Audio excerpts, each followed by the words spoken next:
Niini nga kagabion mo skip sa ako kadyot sa the life of the saints. Dili lang sa nato hisgutan o ato lang sang hisgutan ang usa ka butang nga gina-impress kanako sa Ginoo. Oh, it's not confirmed by the bishop yet, pero I know nga it's imminent. Or gikinahanglan nga ato ni madungog about financial management or Christian financial stewardship. Tungod kay this gonna be a two sessions, so two Wednesday, o after the two series of Wednesday, mubalik na sad ko sa the life of the saints. Ato nang husgutan maigsoon tungod kay God does not want His people spiritually alive but financially enslaved or enslaved. Again, God does not want His people spiritually alive but financially enslaved. Buhi ta diha nga Kristohanon, maayo kita budayeg sa Ginoo. Praise the Lord, hallelujah ta peramente. Unya naagyod ang happy-happy. Pero nalubong ta sa utang. O naulipon ta na financial band-aid sa ato kinabuhi. Mao na nga ato ning hisgutan kay na feel nako ang kaimportante niini. O kini inyong ubos nga igsuon, murag politiko. Kini inyong igsuon nga nasa inyong tubangan, I have this audacity or na ako'y medyo kaisog sa pag-share ninyo niini tungod kay ako usab sama kaninyo nga niagi pod og pagkapreso. Siguro wala lay warrant of arrest. Napreso sa utang and financially in bondage, crippled, depressed, had anxiety attack, and all attacks at all fronts. But by the grace of God, He rescued me from that mire, dana nga kumunoy og iya kong giluwas. I'm not saying that I am financially kaning or debt free. I'm not saying wala na ko'y utang, zero na akong utang, pero wala na ko na ulipon ni ana. So, akong i-share ninyo tungod kay I sense and I feel nga sa ato diri nangalagad sa Ginoo nga kunuhay makita nato nagbadaugon apan gikulata sa yawa pinaagi sa kwarta o pinaagi sa utang. Okay lang? Maghisgutan na or di na lang? Padayon ng Father. Many believers are spiritually active but financially burdened. God desires His people to live in peace, discipline, honesty. Kanang dili mo ingon nga ingnadung nga wala ko diri. Ug gawas dayon nga ingon si nanay wa daw siya diri. We live in honesty and wise stewardship. Proverbs 22 verse 7 ingon nga the borrower is the servant to the lender. Ang nangutang ulipon sa nagpautang. So dili maayo maigsuon nga mahimutang ulipon. Kung Hudyo ka, medyo bintaha ra. Kay after 7 years sa imong utang, ila naman na may amnesty. Oh, you will be set free from the bondage of debt. Buya na, wala na utang. Erase. Lain man tadi man ta Hudyo, tanuman man utang kawadsan. Unya ang kawadsan ra ba kay moabot ng century, di pa gina makuan ugdaw. Debt is not only financial constraint, it is often becomes, ang utang kuno maigsoon dili lang na kalisod financially. Kung dili, mahimo po na siya nga ma-cause ka na tuog anxiety. Anxious ka ni mag-uul ka ba, mabalaka ka. Ugma, sunod adlaw, sunod bulan, sinima na. And pressure. Ma-pressure ka. Mag-countdown na. 5, 4, 3, gamay na lang, alas 3, alas 5, tigsukot, alas 2 na, wa pa ko pabaylo alas 4 na, wa pa ko kaprinda sa akong mga alahas, hapit na alas 5, stress ka na kayo, pressure ka na kayo, o pati imong blood pressure ni taas na sad. Family conflict, kay nakangutang, wa na kabayad, gikasab-an, or wa na pa utang nga otro, nagka-konflikto na ang pamilya. Di na mo tunga sa Bible study, di na mo tunga sa meeting, magtago-tago na. Mura na si Ronald de la Rosa. No? Wa pa gali warat, na si warat. Pero magtago-tago na ta. And your life will not be normal anymore. If your life is not normal, therefore your life is abnormal.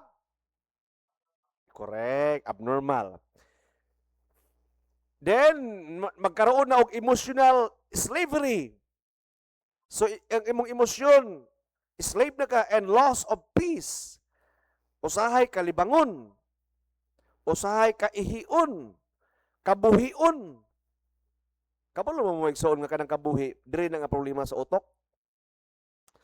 Kanang mga tao nga sige kabuhion, nana sila mental attack. Kanang maguol. Kay magkaroon ka ng chemical cocktail sa imong brain o sa imong body, and it will corrode. Magkaroon og corrosion. And mabrittle ang imong insides. Imong sistema. Muna siya tig-ab. Unya, magsakit ang imong tiyan. Kaya nagkaroon naman ng cocktail, nag-poison naman ang imong body, imong chemical nga good chemical, nahimo na siyang poison. Nag-release ng anxiety nga fluid ang imong brain, imong body, na disturb na ang iyang ecosystem. So busaka na siya sa utok mo ng kabuhi. Kanang mga tao nga sige kabuhion, unya ingon sila dili karon naman ng kabuhi, pader kay musaka sa utok, nya maana ka. Nya pakanon naman na sila pader, pakanon na sila maulian na luoy sa Ginoo.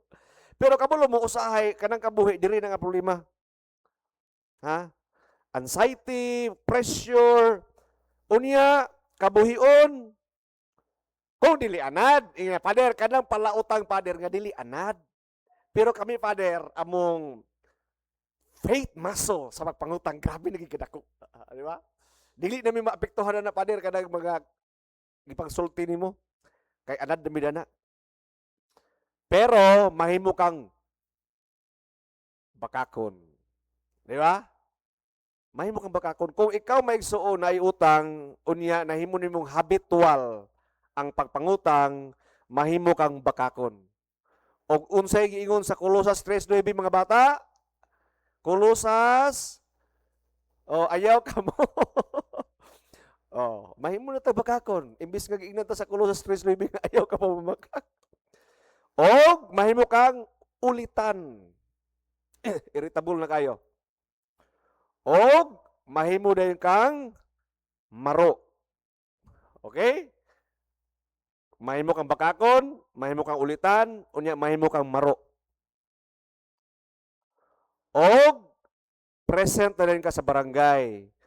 Og ipatawag na din ka sa lupon, sa piskal, og ang uban kay nagpirma, wa ko rin napirma na priso sa utang, ang uban ni pirma ang nagsaad na priso.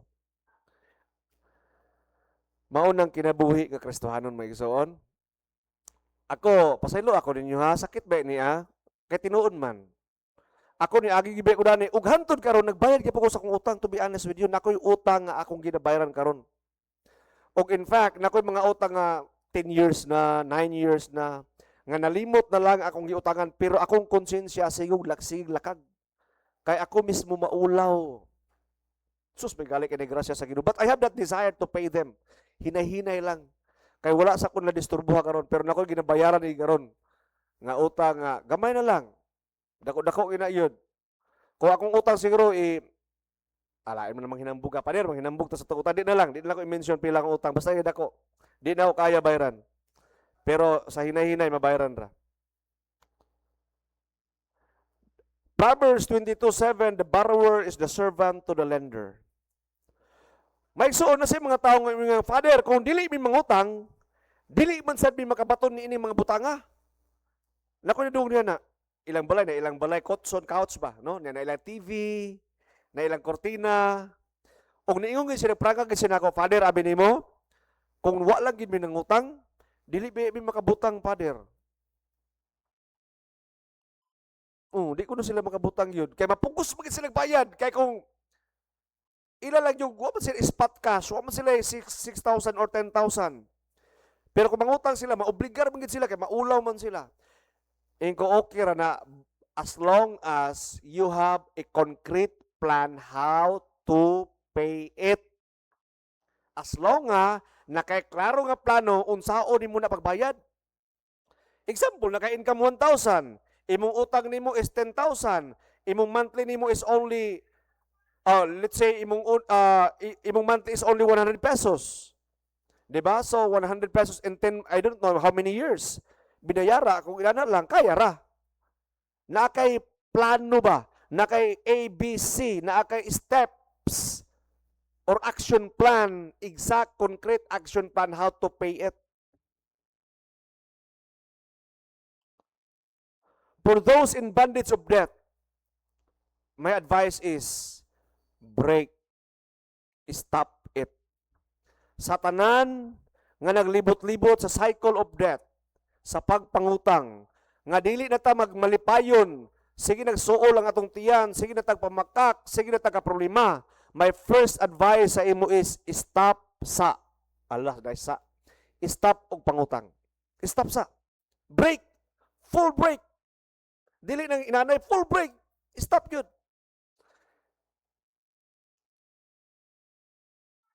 Nakagets sa to, Megson? Mura na solusyon. Ang solusyon para dili na ta mangutang, ayaw na pangutang. Sa una di ay bata pa ka, tay utang, ano nabuhi man ta. Then, go to your lender, agtuang imo na utangan, og pagpakig-settle. Kung gihimo kanyang arawan, kung mahimo imbitara siya sa barangay, ikaw magpatawag na sa barangay. Inakap, ako nang ipatawag kap, kay kaning tawanan na ni atraso na ako. Nakautang ko niya. And I cannot afford it to pay it daily. Gusto na ko nga i-restructure ang akong utang kung pila may akong balance niya o ako nang bayaran sigon sa akong makaya. Then kung mo-agree siya, maayo. Kung naay mga negotiation, maayo. But, do not promise kung dili ni mo ma-serve. Kaya uban mag-usahay magpaariglo ta. But in reality, di gid to kaya. Black and white, sultian gini mo siya sa imong makaya. Kana nga negotiation may sod, walay na preso sa utang na. Kung pirma ka, see to it nga ang imong pirma dito nga akong i-promise nga ako magbayad niini sigon sa akong makaya. Ayaw gid pag-ingon nga mobayad ko nimo every Wednesday 1,000. Na delikado gina siya kay patawag na sa kanila technical ka. Sigon sa akong makaya. So kung muna imo makaya, imo ginapaningwaon. Kay imo masang kwentahon pila imo sweldo, pila sweldo sa iyong bana. Realistic ba? Example, 1,000 per week ang imong total nga income. So kaya nimo mag-set aside og 300 pesos para ibayad sa utang. Pero kung mangutang ka ni Talpulano, i-consolidate nimo imong mga utang, magproblema gyapon ka na maigsoon. Gawas ko pay as able o low kayo ang interest rate. So example, nakaiutang ni Talpulano 3,000, kang Talpulano 2 5,000, Talpulano 3 10,000, kang Talpulano 4 5,000. So buta to lang 30,000 imong total nga utang kang 1 2 3 4 5. Kung naakay mautangan nga low kayo ang interest rate, pwede nimo i-consolidate, bayaran nimo tanan. Isa lang katawo ang imong utang, na reconstruct siya, but see to it nga imo gid siya mabayaran. Kay usahay mo gud ang daily nga pagpanukot is very stressing. Kung dili sila magpaariglo sa barangay. So, the bottom line is you talk to your lender. Ayaw pagtago-tago. Then start to pay. Your mission is to untie the knot of debt. Ang imong mission, the ultimate mission nga imong ginabuhaton is tanggalon nimo ang hikot sa utang. Kay whether we like it or not, ang utang mga igsoon, band-aids na. Satan, see to it that all Christian is miserable. Gusto gyud sa yawa nga ako ug ikaw ang tanang Kristohanon mag-praise the Lord, hallelujah ta sa simbahan pero nangaputos ta sa utang. Then your life is miserable. Because God wants Christians home to reflect order. Ngano gusto sa yawa nga miserable atong kinabuhi tungod kay ang Ginoo yang design sa atong matag balay is in our house, in our home. Ganahan ta mag-uli ba? Kanang imong home is not just a building, not just a house, but a home wherein you and your family could rest. And a home is a place of peace, wisdom, discipline, and dignity, and financial freedom. O kung magpalit ka, at least cash. Kita kung multicab ba? Na multicab nga yellow. Na yung tatak niya nga, kwan, na iyang bandal sa iyang likod. Di ba na bandal na iyang gisulat ba? Bahalag surplus, basta cash. Iyang multicab surplus, pag yung multicab, may brand new na. All multicab are surplus. Kaya kan mo na Japan or sa Korea. Daihatsu. No, kuan diri recondition butag housing. So surplus na tanan. Butangan niya bahalag surplus basta cash. So, muna maigsuon nga stop it. The solution nga ako mahatag sa inyo, full break, stop it. Pagsabot gid mo sa magtiayon asawa o bana or mga anak, Papa, mitinga ang inyong pamilya. Mag-meeting ta, mag-ampo ta.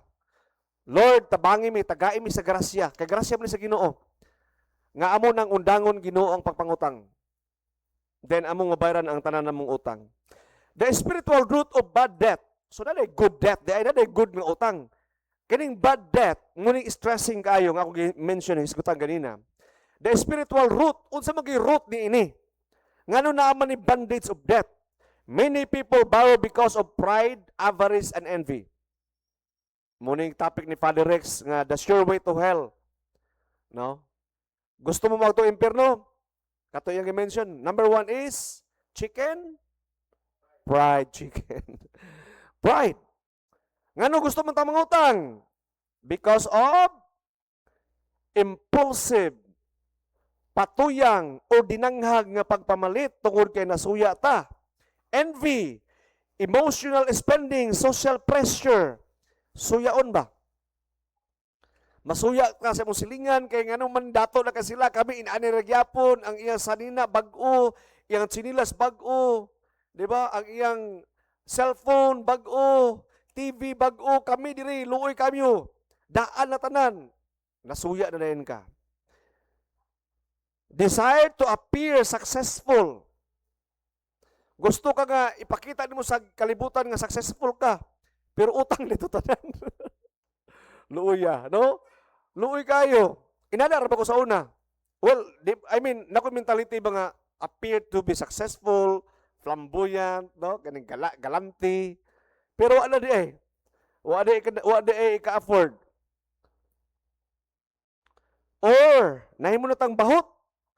Financial disorder often begin in the heart before it appears in the wallet. Ganahan lang ta nga naay kwarta. Ang uban ganahan mangutang tungod kay di sad po sila gastador, ganahan lang sila nga naay kwarta. No, ang kwarta ilang iputoson sa silupid, ilang isuksok sa ilang bra. Or ibutan nila sa ilang online, ganahan sila manghigda-higda sa kwarta kay they feel so secure. Nga kung makasipa sila kulon or maglakaw-lakaw sila, at least na sila kwarta ikabayad. Naiuban magbaklay, di ba? Pero daghang kwarta. Kuripot ba? Pero, sabi ninyo ka ng mga insik, uban? Kabatay mo ng mga insik ng mga lugaw-lugaw lang? Siya lugaw may mong tawag na sa una. Sanina na sila t-shirt. Pero ang kwarta sa bangko nagsinipa ay milyon-milyon. Pero magbaklay lang, magbike-bike. Ang ilang mga empleyado, ang Levi's, ang Kasunis, Adidas ang sanina, Adidas ang kalo, Adidas ang bakos, Adidas ang rilo, ug ang dagway, murag hudas. Ano? So, ngay mga insik ng mga nana, unya malipay na sila nga Dagko kayo sila kita sa tindahan, manira na sila, nya ihap ng kwarta. Muna ilang kalipay kada sige ihap sa kwarta, ana, nya deposit sa bangko, malipay na sila na bahalag. Pangit sila tan-aon. No? Nasa mga Pinoy, mga empleyado sa insect, trying hard kayo lagi. No, baliktad. Better is little with peace than abundance with anxiety. Maigsoon, ang atong pinaka issue gyud karon gyud labi sa hingoog, ginaatak ta ning kaning arawan. Kanang Bombay ba Bombay. Dili sibuyas, di pud ahos kanang Bombay jud. Kuya, wa kay na sila. Kay bisan pa og kuan ra ka. Tambay ka sa balay, wa kay di trabaho ha. Pero imong asawa na trabaho, ana may baw-an imong anak nga kuan pautangon kanila. And they don't care kung stressing gina siya basta kay inadlaw, arawan ba arawan. Kana mo kun maigsoon, it will destroy your cash flow, increase sa imong stress, and magkaroon siya ng family trap and prevent sa growth. Tungod kay instead nga makatigom ka or maka-invest ka sa imong giutang sa iya, adlaw-adlawon man ka. There's no room for improvement. Unya pila la ka porsyento? Pila ka percentage nila? 10 to 20%? 5, 6? Dako kayo eh. Sa 1,000, that is 1,200. So you will pay 1,200 in full, in total. Dako kayo.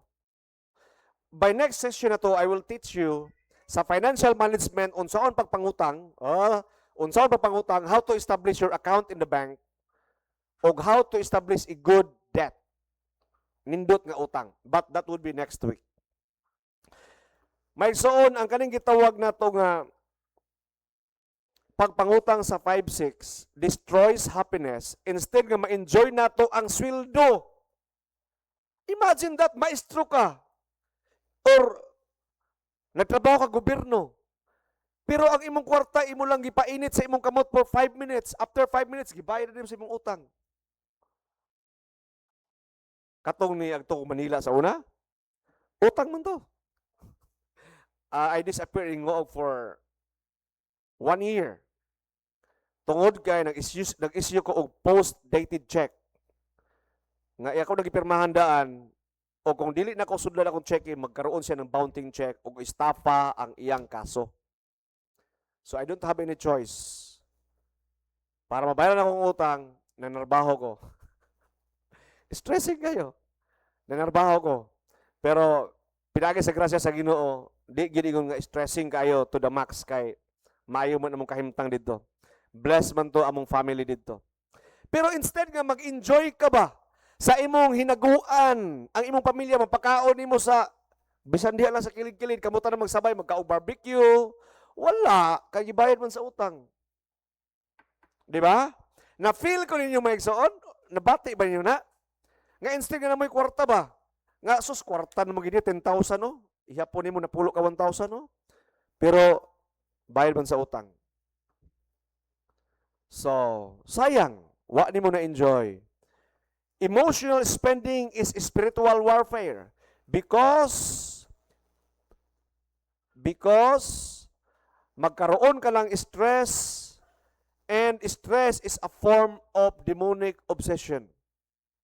Emotional spending is spiritual warfare. People buy because they are, ang mga tao nga nagpalit because of this condition tungod kay na-stress sila, gusto sila ma-relieve, lonely sila, pressure sila, insecure sila, emotionally empty, gusto sila mag-online shopping. Gusto nila nga kada adlaw na sila parcel. Kaya ang ilang silingan, na-parcel. Sila po naapod. Gusto nila nga add to cart, check out na yun. Di ba? Every day. Nakuha tao na ilang anak. Hadlok ayo. O kita tanang maigsoon, pwede kita mahimong biktima ni ini. And you know what? The devil really wants to attack us. Labi na gyud diri sa atong kini. Demonic infestation ba? Ano? Demonic obsession. Watch yourself carefully, lest your hearts be weighed down, according to Luke chapter 21. Unsa may wisdom sa atong mga fathers, my son, according to St. John Chrysostom. Ayun siya, do not spend where there is vanity while your household suffer. Again, do not spend where there is vanity while your household suffer. Ayaw paggasto kuno sa way klaro, samtang nagantos ang imong pamilya sa walay kwarta. Saint Basil the Great, the unnecessary thing you keep belongs to the poor. Unnecessary. Huna-una, pila ka buk inyong sanina sa inyong kwarto. Sige. Mental exercise ta. Pila ka buk imong sanina sa inyong kwarto. Okay, stop. Pila ka buok sa sanina nga imong ginagamit out of all that. So, kung 180 lang imong wa na gamit. And those things belongs to the poor. Kung wala di mo na gikuha sa imong balay o gihatag sa pobre, you withhold or you hoard ang mga butang that is due to the poor. Ug wala ka na higugma, ug wa ka na luoy nila, ug ako biktima ko ni anak kay daghan kay kog mga butang sa balay, nga wa pa ginako gipanghatag nga pwede pa gid unta mapuslan sa mga tawo nga nakinahanglan. Jewish wisdom about money. Ang mga Hudyo may igsoon, Jewish families taught delayed gratification. Meaning, kung na sila gusto paliton, bisan maka-afford sila, pero ilang i-delay for 1 week, 2 weeks, and 3 weeks. And they will be asking themselves again, do I really need this? Example, gusto silang bike. Bisikleta ba? Bisikleta. Nindot kayong bike. Labi na ang salesman, maayo kayo mong istorya. Usay ma-hype man ta. Usay madala ta sa istorya ba sa sales talk. Sir, kung palito ni mo ni sir, magwapo ka, butaas ang imong ilong mo, bawag ang imong pilok mo, pula-pula ang imong mga aping. Sige, ato ng paliton, ina. Unya, labi na kabante kayo ng magsurga kay sanon, i-demo na yun. Dimuhan na yung ka, makonsensya man ka. Kaya naglingkod na ka niya, di ba? Gimasas-masas na ka. Labi ng massage, kaya nang balagay ka massage ba? Patalikod ka, di ba? Sir, nindot kasi, tanggal yung panuhotan ni sir, ana. Nya ikaw maulaw mo ka, kaya gimasahin na ka. Di ba, gipalingkod pagid ka, anya, gibost ang imong ego ba? Sus, imong mao-mao kwarta. Na-release yun. Ang style sa mga Hudyo ni ana, they will wait for 1 to 2 to 3 weeks. Then they will rethink, do I really need it? Kay basing wa na nimo kinahanglan, naibog lang ka or na-hype lang ka. Kabalo mo sa nang hype, kanang gipasikat lagi maayo ba, gipa-blow out lagi maayo ba? Pero in fact, di gini importante. It appears so important, pero in reality, it's not. Na-hype lang ka. So, munang technique. Mao na nga, kung namoy gusto paliton, labi na medyo expensive, ay sa palita. Ingon mo, balikan ta ka after 1 week. Murag ni ingon ba to ba? Kato nag-usap sila ni, istorya sila ni Peter Cayetano. I will pray for it. Nindot kaya istorya. Sabi ni Alan Cayetano, I will pray for it. Kaya na ilang desisyon nga, murag na sila isgutan. So you pray.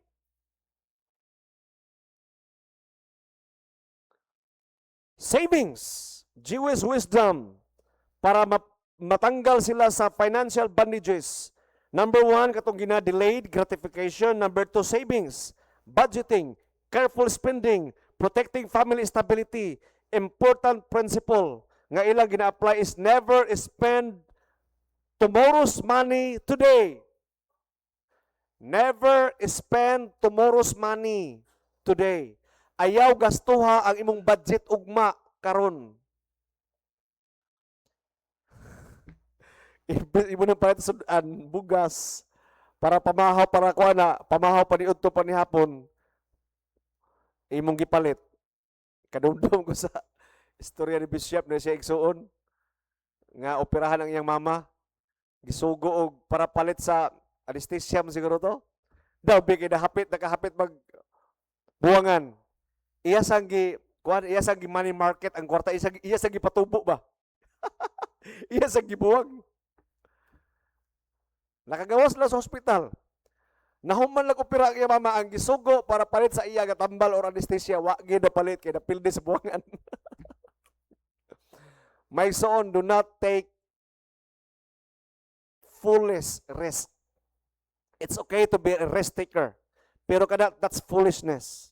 Imong gastuhon ang budget para ugma. Ayaw. Labi ng diversion of fund sa family, hili kita na ba?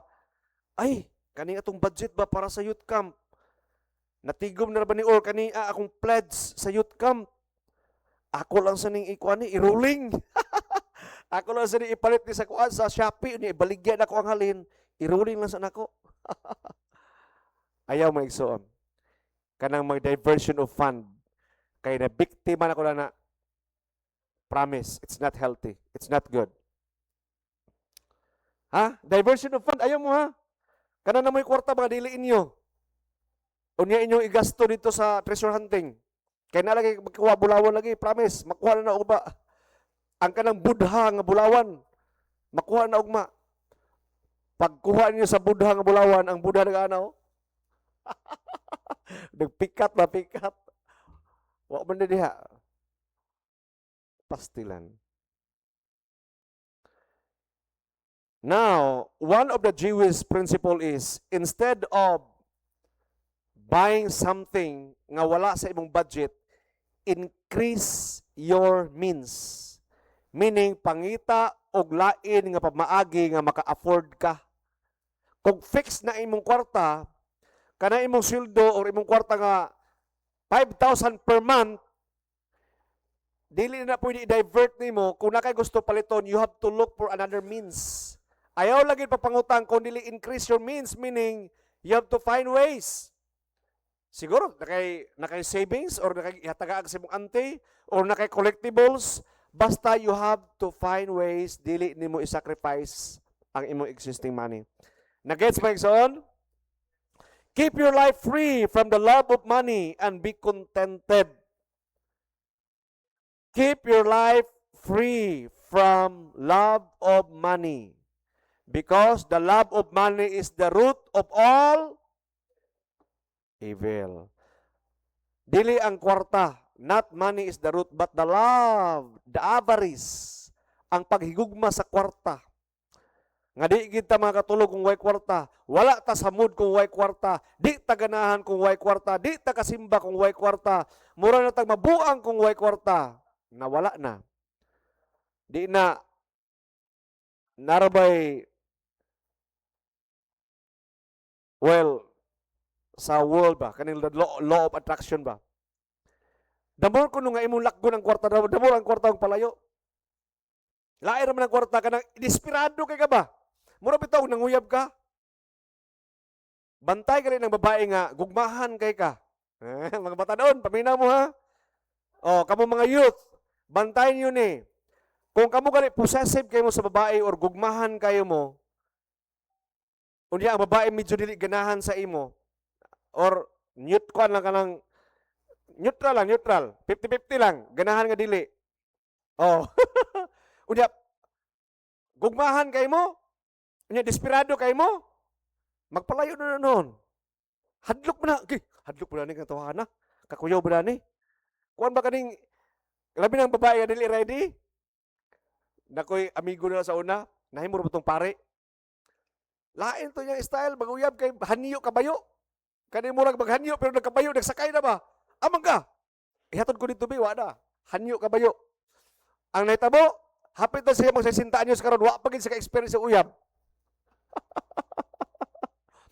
Ang kwarta usahay kung desperado kay kwarta, asa ba kwarta? Magpalayo na no magsoon.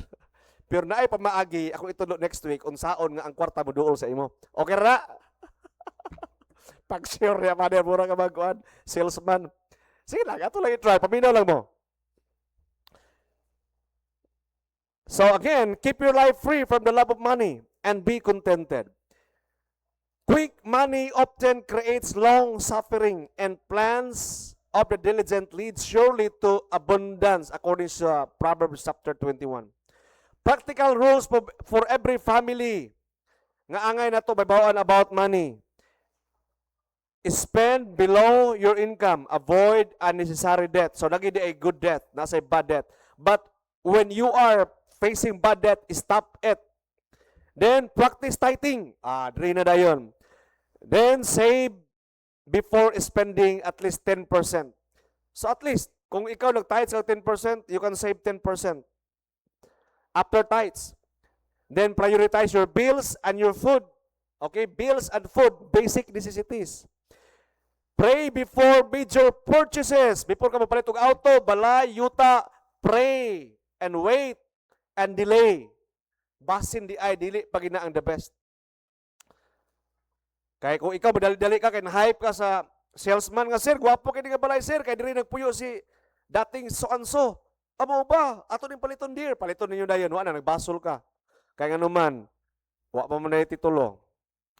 So, whoever is faithful in little is faithful also in much. Maigsoon kung kasaligan na ta sa gagamay mga butang o makabayad na ta sa itong mga utang, pamina mo. Kung makabayad na ta sa itong utang, then that's the time nga you will have a credit but no longer for bad debt, kundi for good debt. Huwag muna atong isgutan next week. And lastly, God does not want His people spiritually alive but financially enslaved. A Christian home should have a prayer, peace, discipline, wisdom, and honesty. Stewardship is holiness. Stewardship is holiness applied to money. For God is not a God of confusion, but a God of peace. May soon kung ikaw naputo sa utang, wala kay peace. Piste doon. Next week, I will teach how to create money machine to help you get out of debt culture or the culture of debt. Then, what is good debt that makes you rich after tons of discipline. And bonus is, we will have a prayer of deliverance, severing the curse and pattern of financial bondages. So, ato nang isgutan next week. So, I hope nga natay na tunaan gamay. Daghan kay to siya, pero ako lang tagaan mo og isa ka word. Stop sa ta. Kung nanghimutang palautang, stop lang sa, then reconcile para ato mabayaran tanan. Then from there, you have to begin your life again. Amen. So, announcement.